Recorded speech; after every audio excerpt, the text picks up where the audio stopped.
We were invited to my husband's company's annual retreat, one of those polished, team-bonding weekends wrapped in five-star scenery and forced smiles. I didn't expect to enjoy it. My role was clear: play the supportive wife, smile when spoken to, and let my husband shine. I'd done it before, many times, but this time was different. His boss, Mr. Caldwell, a man maybe 10 years older than us, took an unusual interest in me from the start.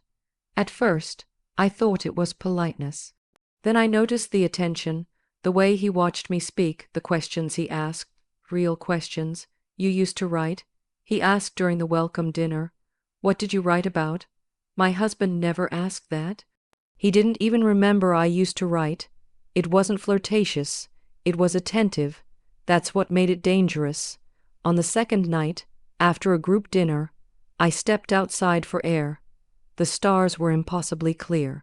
I was startled when Mr. Caldwell approached. He didn't try to make small talk. He said, "Your husband is brilliant, but he doesn't see you, does he?" I froze. He continued, "You're not just someone's wife, you know. You're someone with fire, dimmed maybe, but not gone." It was like he'd reached into the parts of me I'd buried and pulled them to the surface. I don't know how long we stood there. He didn't touch me, but the moment was intimate, too intimate. That night, I couldn't sleep. I kept hearing those words, "You're not just someone's wife." It wasn't just about him. It was about me. I had become so emotionally starved in my own marriage that a few words from a near stranger felt like oxygen to a drowning woman. Over the next weeks, things spiraled subtly.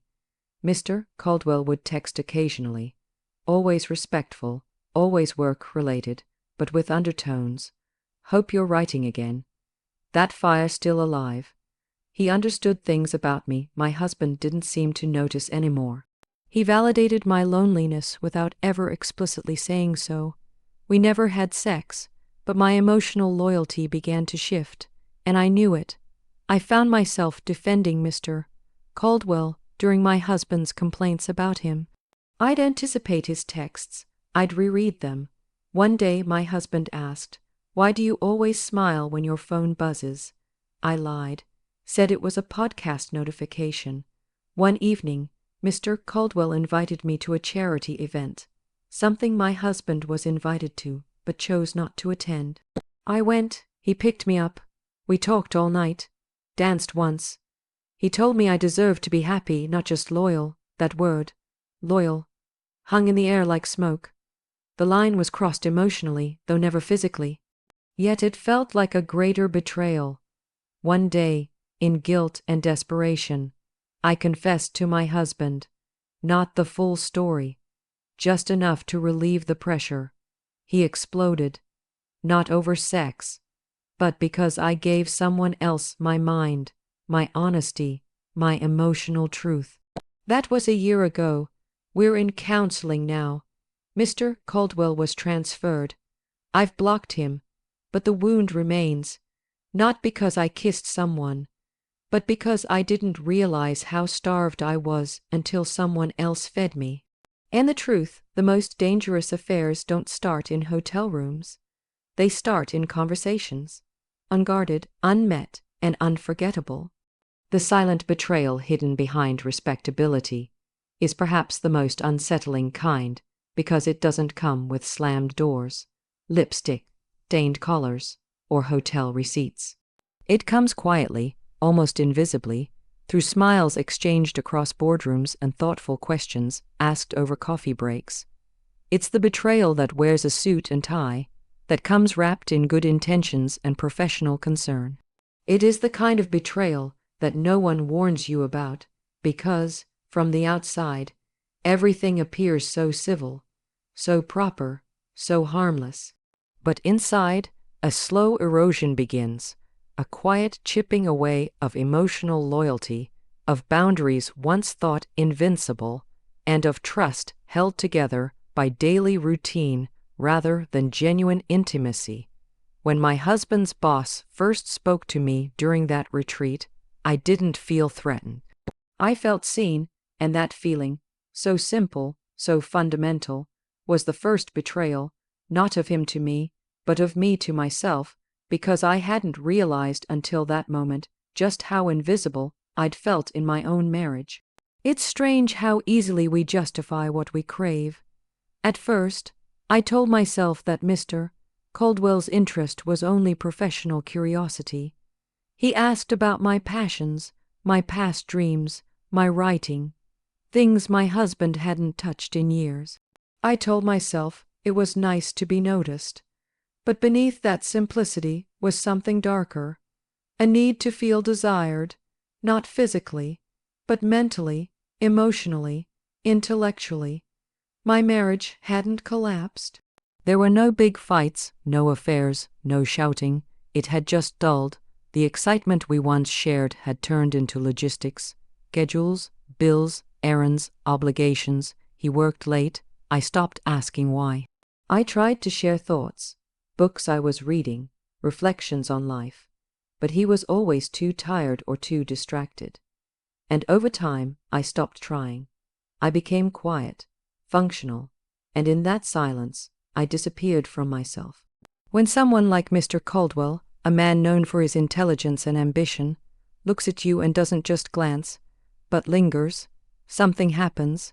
It's not about ego, it's about recognition. He didn't compliment my looks, he complimented my mind. He remembered things I mentioned in passing. He made space for my thoughts. He made me feel like I mattered. And when you've been in a relationship where your emotional voice has gone unheard for so long, the smallest sign of attention feels like a rescue. Except this wasn't rescue, it was temptation dressed as validation. The setting made it worse. We were surrounded by people who knew my husband. I was the wife, just the accessory, the arm candy, the nodding smile. No one asked about me beyond small talk. No one saw me, except him. The way he watched me when others didn't. The pauses before he spoke to me, as if choosing his words with care. It made me wonder things I hadn't dared ask myself in years. What if someone actually wanted to know me again? Not as a wife, not as a mother, but as a woman. That question, unspoken, changed everything. I wish I could say I resisted easily, but the truth is, I leaned into it, not with physical touch, but with emotional surrender. I began dressing differently, not for my husband, for myself, but with his eyes in mind. I started writing again, sharing snippets online, hoping he'd notice. And when he did, when he commented with encouragement or subtle admiration, I felt high. I felt alive. I felt young. And that terrified me, because the last time I felt that way was years ago. At the start of my marriage, the guilt wasn't immediate. It crept in slowly like fog. At first, I convinced myself that nothing inappropriate was happening. There were no secrets, no meetings, no touches, but emotionally I was already tethered to someone else. I began hiding my phone, silencing it at night, deleting messages that weren't even scandalous, but felt intimate. I found myself comparing my husband's every word, every silence, every forgetful moment with Mr. Caldwell's attention, and he always came up short. There's a specific kind of heartbreak that comes when you realize your marriage hasn't been attacked by someone else, but by everything you let wither within it. The respectability of it all, the work titles, the formalities, the polite conversations, masked a reality far more dangerous than physical betrayal. Because when someone breaks your heart with a kiss, it's obvious. But when someone replaces your husband in your emotional world without even touching you, it leaves a deeper scar.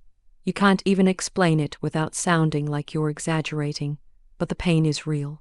And once you've given a piece of your soul to someone else, there's no taking it back without consequence.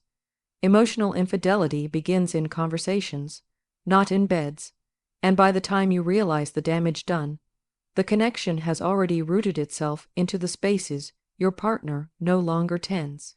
It's the accumulation of shared silences, subtle compliments, meaningful glances, and long pauses that mean more than they should. After that retreat, I returned home physically unchanged, but something inside had shifted. Mr. Caldwell had planted a thought, a feeling, an opening I couldn't close. I became hyper, aware of the void between me and my husband, a gap that had once been filled with laughter and midnight conversations and spontaneous gestures. Now it was filled with practicalities, reports, and him half listening to me while scrolling through his phone. The contrast became unbearable. I found myself craving those moments of connection again, the ones I had with Mr. Caldwell. It was never grand, never explosive. It was small things, dangerous things, a thoughtful message after a meeting, that comment you made yesterday, really insightful, a recommendation for a book. This reminded me of what you said about fear and creativity. I began waiting for those messages, replaying them in my head. I stopped telling my husband about my day, because I realized I had already shared the best parts of me with someone else. And that realization made me feel both exhilarated and ashamed. It wasn't about love. It wasn't even about lust. It was about feeling known. With Mr. Caldwell, every interaction felt intentional. With my husband, everything felt automatic. There was no malice in my marriage, but there was no mindfulness either. I started dressing in ways I hadn't in years. I wore perfume again. I told myself it was for me, but I was lying. I wanted to feel desired, not in a physical sense, but in an emotional one. I wanted someone to look at me and see me, not glance past me. And the more Mr. Caldwell fed that hunger, the more I starved at home. Conversations became our secret world. He never crossed any overt lines, but the way he lingered in his messages, the way he remembered things I said weeks ago, the way he sent a thoughtful article about women rediscovering passion in midlife, it all felt personal, precise, calculated, and I let it continue. I didn't stop it because, in truth, I didn't want it to stop. It was the first time in years that someone saw me as more than just someone's wife, and it terrified me how much that mattered. I remember one evening vividly. I was standing in the kitchen making dinner, and my husband came in, distracted as usual. I tried to tell him about a short story I'd written. He nodded while texting. No follow-up, no curiosity, no read it to me, just a distracted "that's nice." Later that night, I shared the same story with Mr. Caldwell.